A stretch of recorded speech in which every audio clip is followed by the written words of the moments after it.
नीचे दाम पर स्पिनिंग मिलों की मांग से गुजरात एवं उत्तर भारत में कॉटन की कीमतों में सुधार। नमस्कार, मैं हूं आपके साथ गौरव राजेंद्र और आप देखना शुरू कर चुके हैं अजय स्टॉक मनी गुरु। तो चलिए आज के शो की शुरुआत करते हैं। दरअसल नीचे दाम पर स्पिनिंग मिलों की मांग बढ़ने से बुधवार को शाम के सत्र में गुजरात के साथ ही उत्तर भारत में कॉटन की कीमतों में सुधार आया। गुजरात के अहमदाबाद में 29 शंकर 6 किस्म की कॉटन के भाव बुधवार को 50 रुपए बढ़कर 51,800 से 52,000 रुपए प्रति कैंडी यानी एक कैंडी 356 किलोग्राम हो गए। पंजाब की बात करें तो पंजाब में रुई हाजिर डिलीवरी के भाव तेज होकर 5100 रुपये से 5200 रुपये प्रति मन बोले गए। तो वहीं हरियाणा में रुई के भाव हाजिर डिलीवरी के भाव 4960 से 5000 रुपये प्रति मन बोले गए। ऊपरी राजस्थान में रुई के भाव हाजिर डिलीवरी के दाम 5050 से 5220 रुपये प्रति मन बोले गए। तो वहीं लोअर राजस्थान में रुई के भाव हाजिर डिलीवरी के दाम 47,200 से 48,200 रुपये कैंडी बोले गए।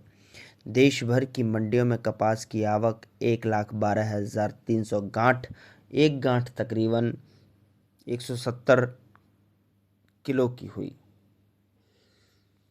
घरेलू वायदा कारोबार में कॉटन की कीमत में तेजी का रुख रहा। तो वहीं एमसीएक्स पर नवंबर महीने का वायदा अनुबंध में कॉटन के भाव 130 रुपये की तेजी आकर 24,900 रुपये हो गए।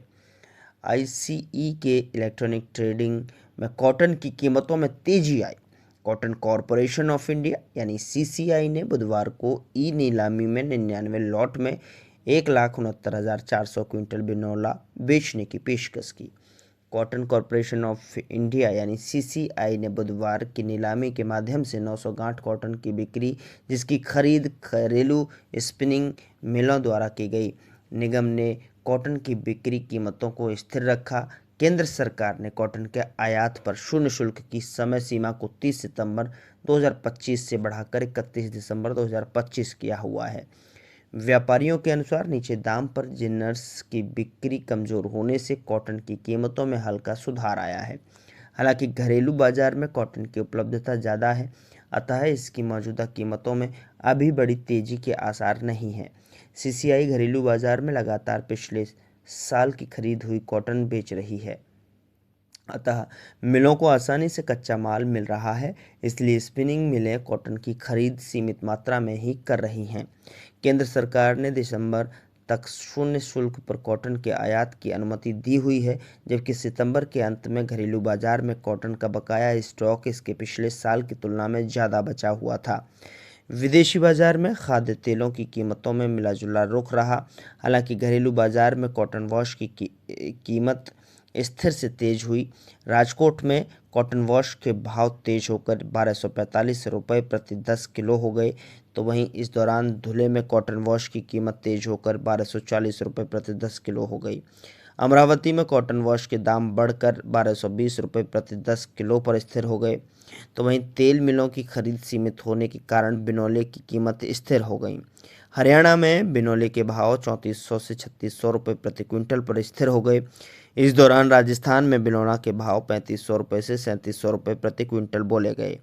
बिनौला के दाम पंजाब में 3400 से 3600 रुपये प्रति क्विंटल पर स्थिर हो गए। पशु आहार वालों की मांग कमज़ोर होने से कपास खली की कीमत स्थिर से कमज़ोर हो गई। बीड़ में कपास खली की कीमत 3220 से 3350 रुपये प्रति क्विंटल पर स्थिर हो गई। इस दौरान पिंपल गांव में रेगुलर क्वालिटी की कपास खली की कीमत कमज़ोर होकर 3,775 रुपये क्विंटल रह गई। बालानगर में रेगुलर क्वालिटी की कपास खली के भाव घटकर 3,075 रुपये प्रति क्विंटल रह गए। फिलहाल आज के शो में इतना ही। अगले शो में फिर मुलाकात होगी एक नई जानकारी के साथ। तब तक के लिए नमस्कार।